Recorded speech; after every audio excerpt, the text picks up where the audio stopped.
Good evening, everyone. A very warm welcome to HSPA's Facebook page. I'm Anandita Nair. Thank you for joining us this evening. You are watching Itihaas Ke Pannon Se, an initiative started under HSPA. Here's a little bit about HSPA. Heritage Stories in Performing Arts is an initiative by storyteller Sarita Nair with the objective of celebrating India's heritage and history and sharing knowledge through stories and performing arts. Itihaas Ke Pannon Se brings to you inspiring stories of unsung freedom fighters who sacrificed their lives for our freedom. Today, we are on Season 2, Episode 3. The 10 motivating and fabulous stories I have heard in the last few months make me think about how we cherish our freedom without giving a thought about the pains taken to make India independent. How many more untold stories are waiting to be heard? Let us hear one such story today. Before the story, I would like to invite Hema Auntie to carry forward the evening. Thank you. Thank you, Anandita. Thank you. Hello and good evening. Itihaas, history, reveals lives of extraordinary people who are an inspiration for the present and future generation. Itihaas Ke Pannon Se goes live every Friday at 7 p.m. on the HSPA page with one such story chosen carefully from the annals of history. The storyteller immerses herself or himself into the story and brings it alive through the narration. One such story is that of an 18-year-old boy who was one of the earliest revolutionaries in the struggle for India's freedom. His conviction and belief in the act he performed needed to be lauded even today. His story is not featured freely in the history textbooks. Today, Sarita Nair is bringing to us the tale of this unsung hero. Before we go into the story, a few words about Sarita. Sarita addresses herself as a student for life as she believes that learning never ends. So, through her formal education, she holds a postgraduate degree in physical chemistry from Mumbai University and a postgraduate diploma in pharmaceutical management from SIES College of Management Studies. After working in the pharmaceutical and advertising industry for over 6 years, she found her passion in telling stories and theatre amidst a company of children. Today, Sarita Nair is content to wear the hats of a professional storyteller and that of a facilitator. She has been implementing concepts of storytelling and theatre to stimulate questions regarding various situations and behavior patterns in children and adults. Sarita is certified in therapeutic storytelling. She has immense belief and passion towards the power of theatre and has been a part of workshops conducted by Mr. Mahesh Dattani and Adi Shakti Theatre Group. Heritage Stories and Performing Arts, HSPA, is an initiative close to her heart and established by her. HSPA aims to celebrate cultural heritage and share and transfer heritage knowledge through stories and performing arts. Itihaas Ke Pannon Se is her concept, through which stories of unsung heroes of India are shared every week live on the HSPA Facebook page. Without taking more time, I hand over the platform to Sarita Nair.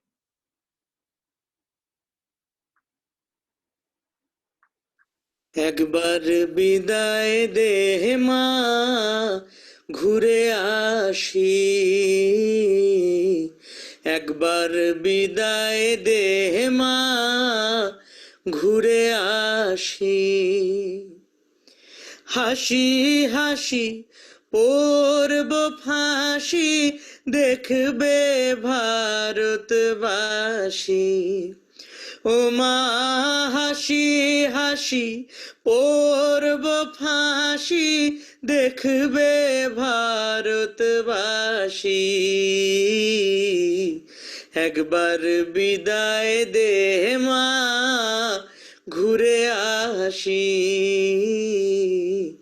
একবার বিদায় দে মা ঘুরে আসি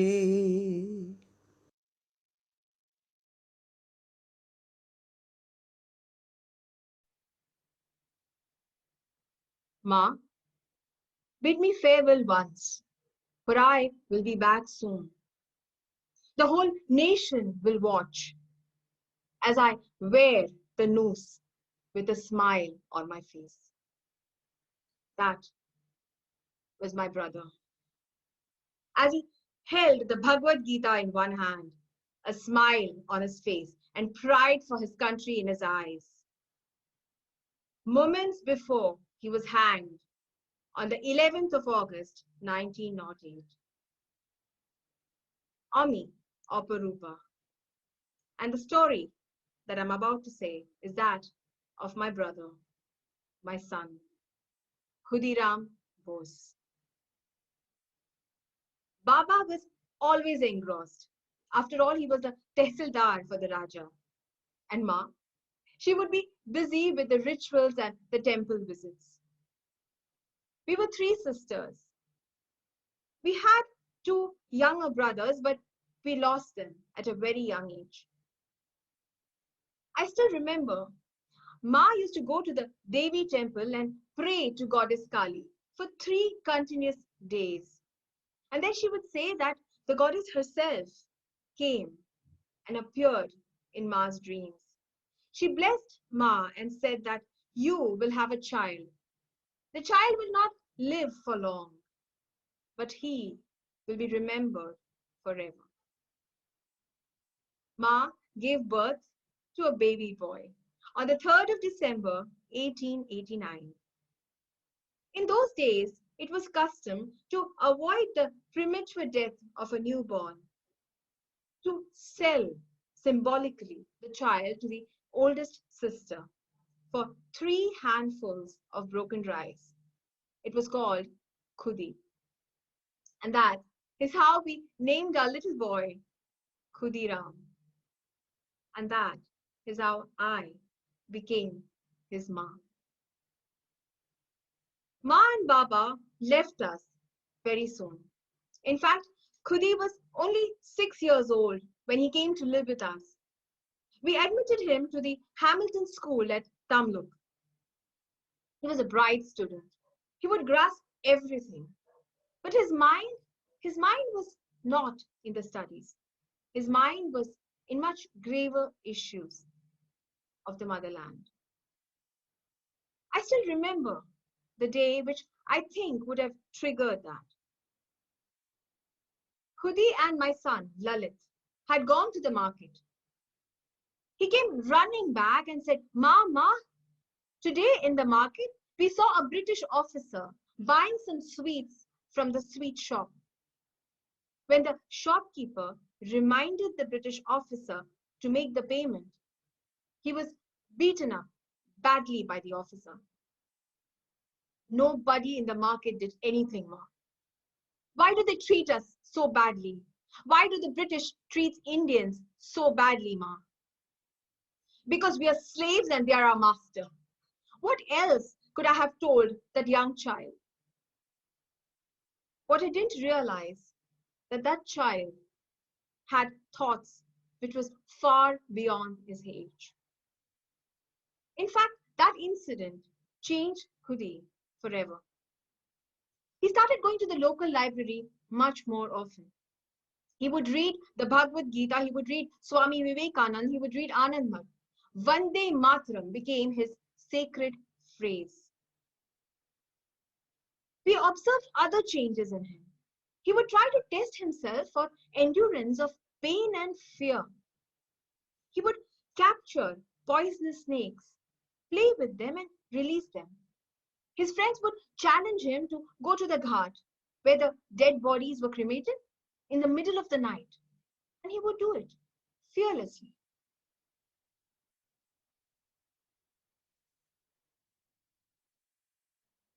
Life went on. In 1902, Sri Aurobindo and Sister Nivedita visited Mednipur. They came with the intention of inspiring the youth to join the freedom struggle. Khudi was this bubbling young teenager full of energy, and within him was a revolutionary spirit which he nursed since he was a child. He was deeply influenced by Aurobindo Ghosh. Around this time is when my husband was transferred to Midnipur, and we admitted Khudi to the Midnipur Collegiate School. The principal and the teachers, Satyendranath Bose, Gyanendranath Bose, and Hemchandra, encouraged patriotism. In fact, the Bose brothers and Hemchandra were part of the Anushilon Samiti, which was a revolutionary group, a secret revolutionary group. There was an akhara in the school where Khudi spent hours working on his mind and body. It was as if the path that he had chosen was suddenly lit up for him.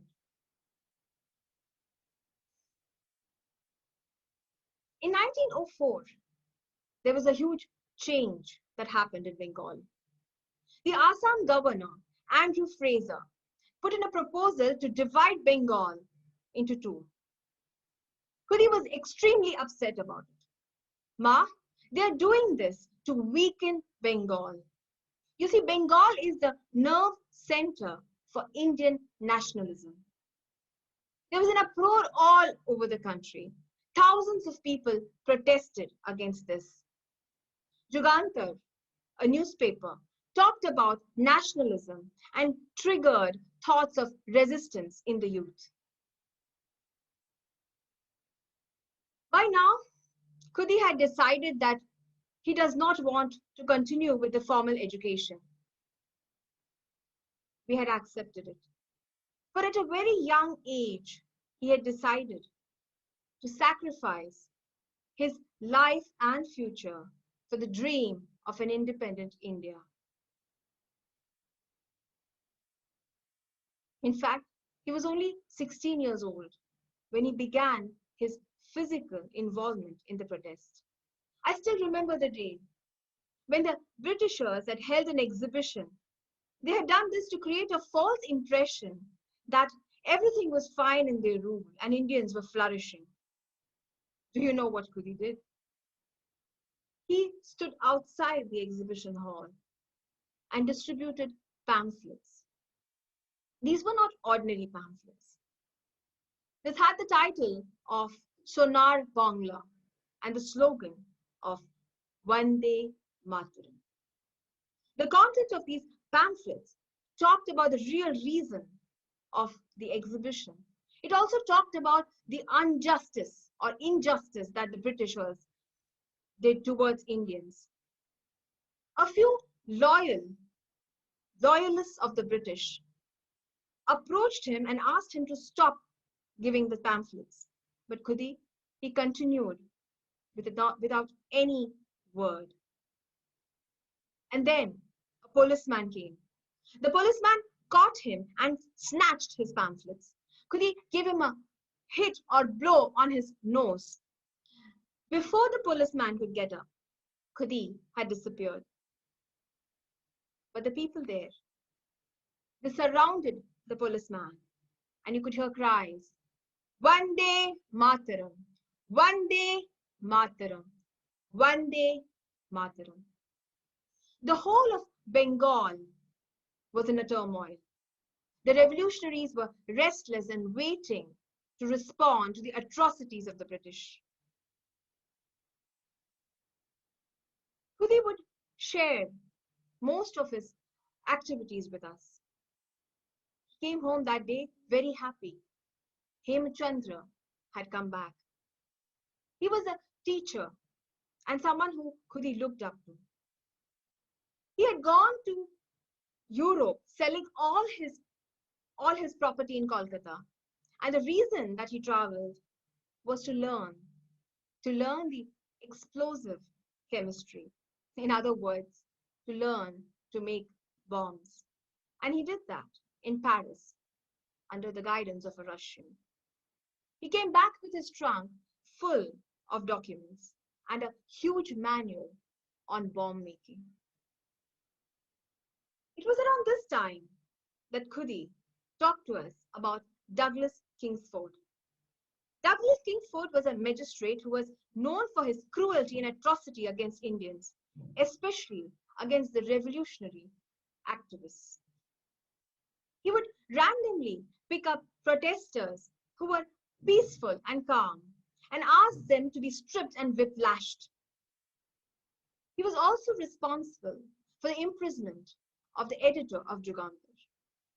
And thus, he came into the radar as a target for the revolutionaries.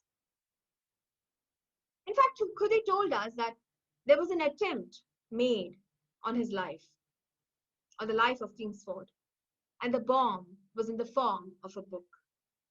The book was hollowed, the bomb was packed in, and the book was parceled. This was delivered to Kingsford. Unfortunately, the parcel was unopened and went into the library the way it was. By now, the British intelligence knew that there was a danger to Kingsford's life. So they gave him a promotion to a judge and transferred him to Muzaffarpur in Bihar. And now, it was time for the second attempt. It was as if Khudi was all his life preparing for this event. He volunteered to go and kill the judge. He and Prafulla were chosen to travel to Muzaffarpur. They were given 2 revolvers, a bomb, and some cash. When they arrived at Muzaffarpur, when they arrived there, they decided to live in a dharmshala under pseudo name. They lived there for around 2 weeks and monitored Kingsford's movements. They observed that he would go to the European club every evening to play a game or 2 of rummy. And he would travel to and fro in a horse-driven carriage.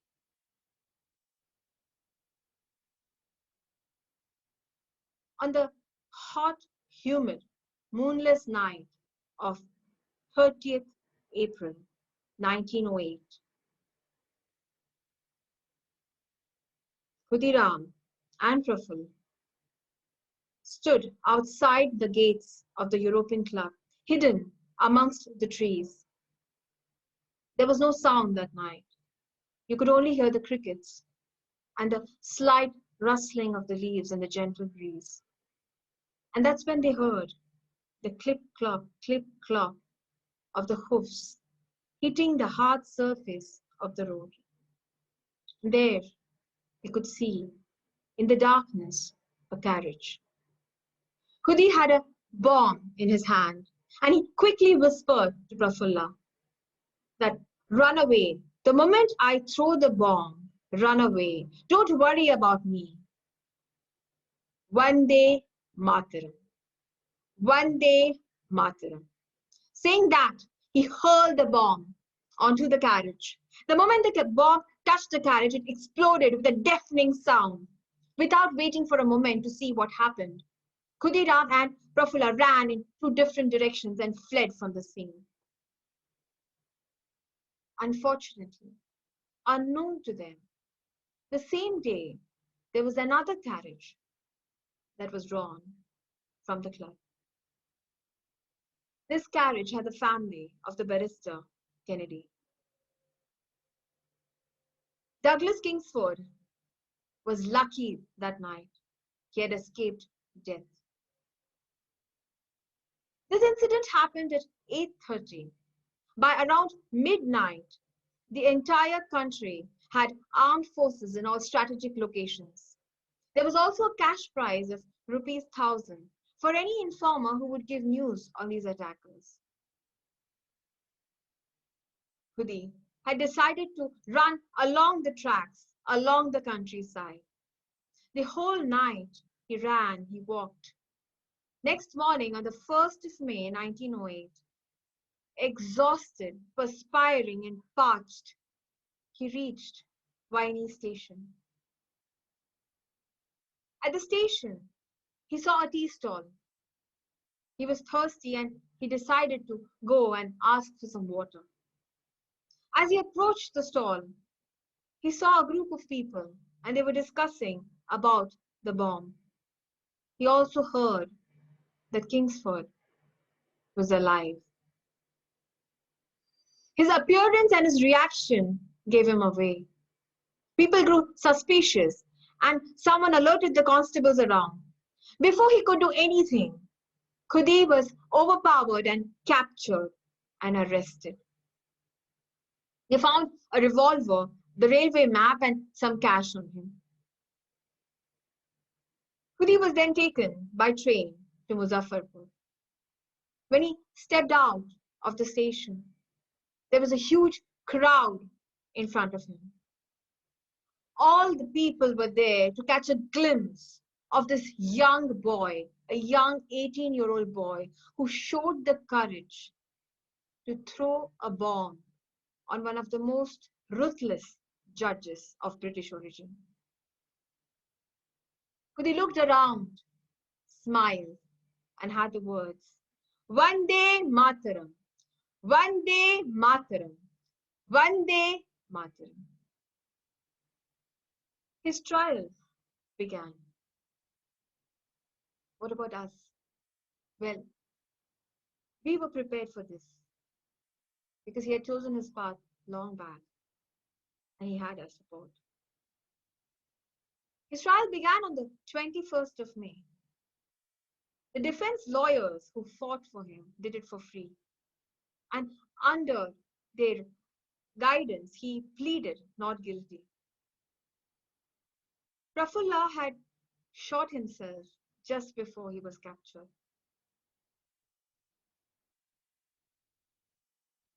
On the eve of 13th of June, which was the day of verdict, the judge and the prosecutors received an anonymous letter.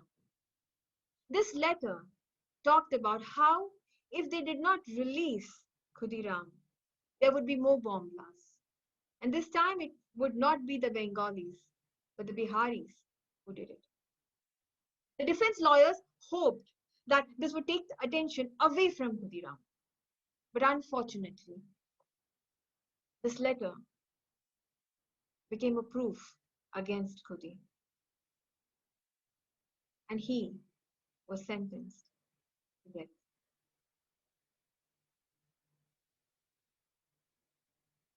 Khudi had 1 week to appeal. He was reluctant to do so because he did not want to beg in front of the British. But the lawyers convinced him that him staying alive, he was more valuable for the country than dead. Him staying alive, he was more valuable to us. He appealed, but his appeal was rejected. On the 13th of July, we received the order that Khudiram Bose had to be hanged on the 11th of August, 1908. Khudi was all of 18 years and 8 months old on the day that he was hanged.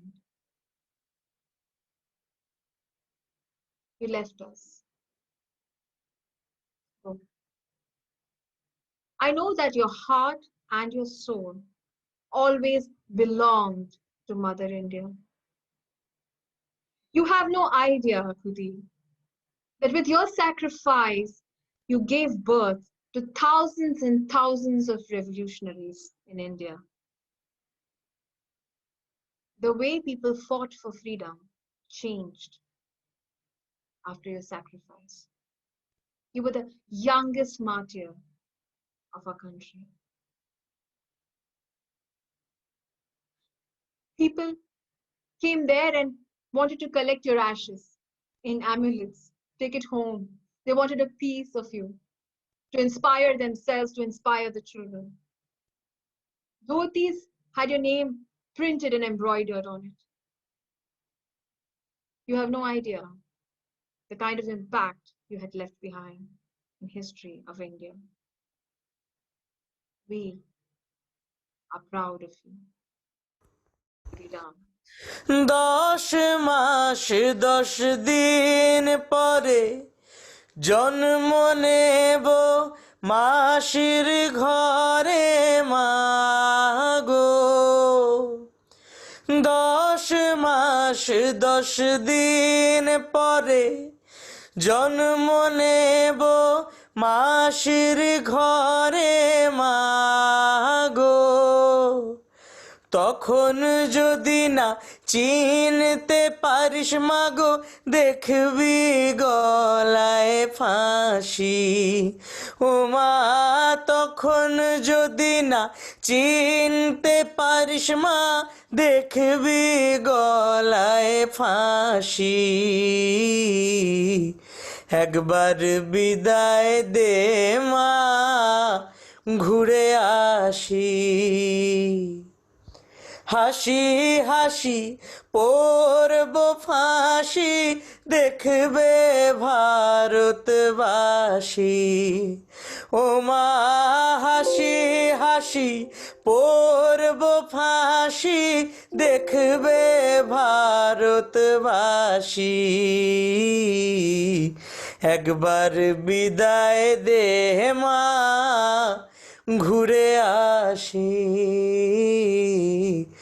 একবার বিদায় দে মা, ঘুরে আসি। And that was the story of Khudiram Bose. Thank you. एक बार विदा कर दो, हम घूम के आ जाएंगे. That's Yeah. what he said. That's That's what he said. said. And he said, with a smile, I go to the gallows. Such a beautiful, beautiful story. Thank you for sharing that, Sarita. Thank you so much. Yeah, it's such a, I don't know, it just gets tears to your eyes. And I think the way you said that with the eyes of his sister, you know, talking about this Khudiram Bose was really amazing. Thank you for sharing such a story, Sarita. I And have some slides yeah. that I want to share, which is, Please, yeah. Just share the screen. Can you see it? Yes, yeah. Yes, yeah. please. Everyone else, please feel free to join in. Thank you. So this is his picture. Can you all see the picture? Yes, we can. This is Khudiram Bose, the youngest revolutionary freedom fighter of India. He had this passion for his freedom for Mother India from a very young age. And he actively began his activities from the age of 15, and by 18 he was hanged. So that's him. That's how young he was.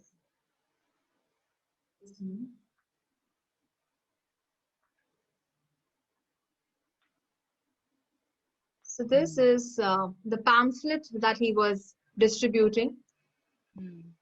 And this is Sri Aurobindo Ghosh. This is the same Aurobindo Ghosh who has the Aurobindo Ashram in Pondicherry. Yeah. And before he became the saint that he was known for, he has inspired a lot of revolutionaries, and he was arrested, and that's when the transformation happened to him. This is Hemchandra, who is the main teacher who went to learn bomb making in Europe. He had a major influence on Khudiram. This is the logo of the Samiti. This is just before, this is after his arrest at the Muzaffarpur station. You can see how young he is at that time. Now, one of the things I realized during my research was there was hardly any books available on him. There are 1 or 2 books, and they came up very recently. And there's limited information about his family. This is the court order It's dated 13th July, and if you can see, this is his name. This is the date. It talks about the date when he would be hanged. That's his death order. So one of the major changes that happened post Khudiram's sacrifice was that Bal Gangadhar Tilak spoke about him in Kesari, and where he talked about how people were no longer going to tolerate the atrocities, and there would be a time when things would be retaliated through violence. And for those articles, Bal Gangadhar Tilak was arrested and put in prison for 6 years on the charges of sedition. So this is Kesari, which is his newspaper, and this is a Marathi article which talks about, how things would change.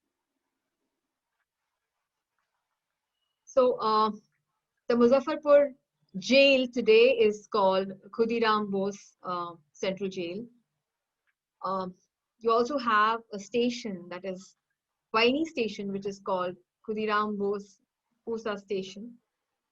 The metro station, which is named after him. There's a statue outside the High Court. You also have colleges in Bengal which are named after Khudiram Bose now.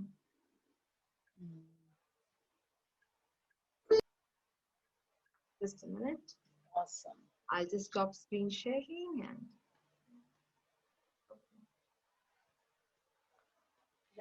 Yes, So, and I think, yeah. sorry, Sarita, I think the station which has been named after him is a station where he was caught, I guess. I read somewhere that that was a place where he was.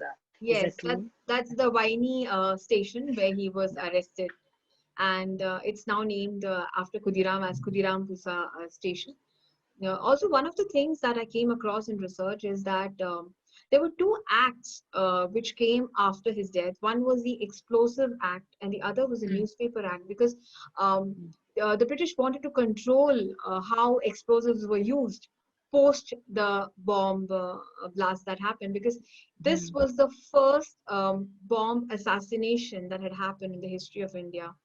In fact, it was told that after the 1857 mutiny, this Muzaffarpur bomb blast was the next big incident that happened in India that shook all of India and Europe, because till now nobody had protested with any kind of armed retaliation. Yes. So this was a turning point in history in many ways, and it led to a lot of such revolutionary activities. It also led to political, changes in So I think the basic reason why the protest started was also the Bengal partition, right? Yes. That is what led to the whole thing. That's yes. What, in fact, the Bengal partition also led to the Swadeshi movement, where people started boycotting the foreign goods, and part of that it mainly initiated in Bengal, and it went all over India. So a lot of things happened post partition and post the bomb blast that happened. The unfortunate thing was that the carriage that they were aiming at was not that of right one. God. Yes, but definitely led to changes. Yes. But this story really transported me back to the 19th century, where 20th century, the beginning of 20th century, where the whole movement was just gathering momentum, and you really feel that oh my God, what did those people go through for them to take such measures and such actions? And now we are so secure in our own spaces, in our own country, but what is it? What is the price that people paid for our freedom right now is something I think it was really amazing. The story was fantastic.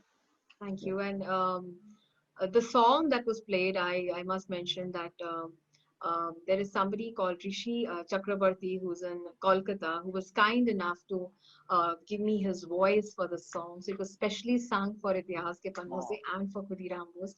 So thank you, Rishi, so much for giving your soul-stirring voice to this platform. I also want to thank Sameer Parekh, who really helped me through the research, And Kepal, thank you, Sachin Tavde, for the video, and to all of my Bengali friends for their support and their help in the research and understanding the nuances of Bengal. But there were so many things that I came across, when I was doing the research on Khudiram and the impact that he had. The the revolutionary ideation that came in, and the change in the way people approached our freedom struggles. There's so much of information. I would really request people to go and read more about Khudiram Bose and the events that took place post that. That's wonderful. So, Shri, would you like to say something about what you felt about the story?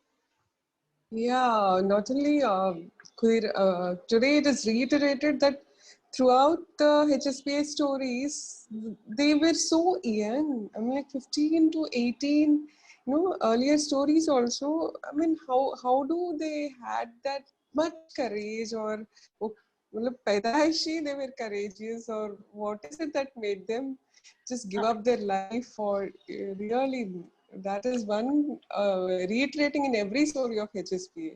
They are really patriotic right from very young age. Yeah, that In is, fact, I must share that one of the things that he also did was he would loot the mail bags, because the Samiti was sometimes in the requirement of funds, and these mail bags would come having the money order.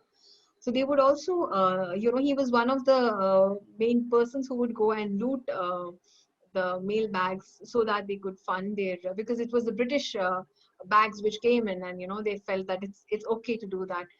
Um, um, so that they also tried to. There was another attempt which was made on the governor, the train that he was traveling in, and Khudiram and his team tried to blow up the tracks because the governor, Andrew Fraser, was the one who had put in the proposal for partition. So that's also something he did in the between the year of 1905 and 1908. It's kind of a daredevil.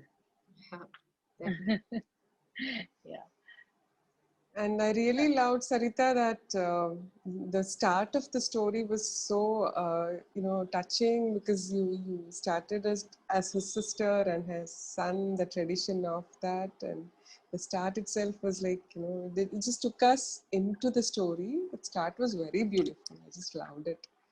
thank you so much. Narrating like a sister is like, really, I had goosebumps when you say that. Yeah. correct. Thank you. Vikram, would you like to add something to it? Two things that stands for me is, one is 1,000 rupees in 1905 is not a small amount. It must be worth in today's time maybe even crore, because that's the value that the British had put in. It looks like before him and after him there is a change in a lot of administrative policies, Absolutely. including the law that's coming.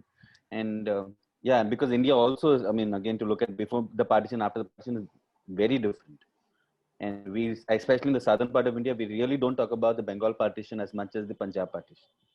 So in that way, to look at the Bengal partition in his eyes also is very interesting and much needed. And in fact, it was strongly believed that the communal difference began with that. Till then, it was not really the way it had seemed, and that's what the research that I managed to do. Absolutely. And like how Karna was saying, that I mean, what inspires you to give yourself completely? I mean, and that, I mean, when there is, today we talk about social media and we're all discussing, but what inspires you to go out? I mean, that's something uh, to relook. I mean, to keep questioning ourselves every point of time is. And he was so clear from a young age what he wanted to do. And he didn't want to study. He was very clear that he wanted to give his life, and things just fell into place. He came across the Samiti, he came across the teachers who guided him. And, And again, 1905, looking at from, this is the British education that he was, that's also an education that he was educated in a different way. And what we define education was, I mean, again, 100 years back. So we really, but he was educated in a very different way. Yeah.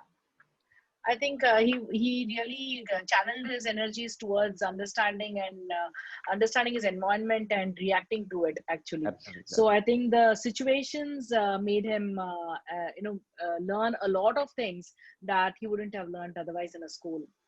And I think that is what pushed him also. The situations is what makes these people also such brave people. I don't think we can even imagine ourselves to do something like that right now, the kind of situations that we are in.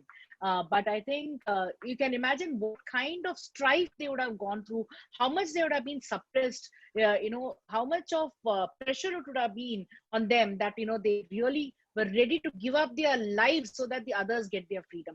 So that is something quite unimaginable. So Khudiram and his family came from, like it was said in the story, the family of tehsildars. So they were comparatively quite comfortable.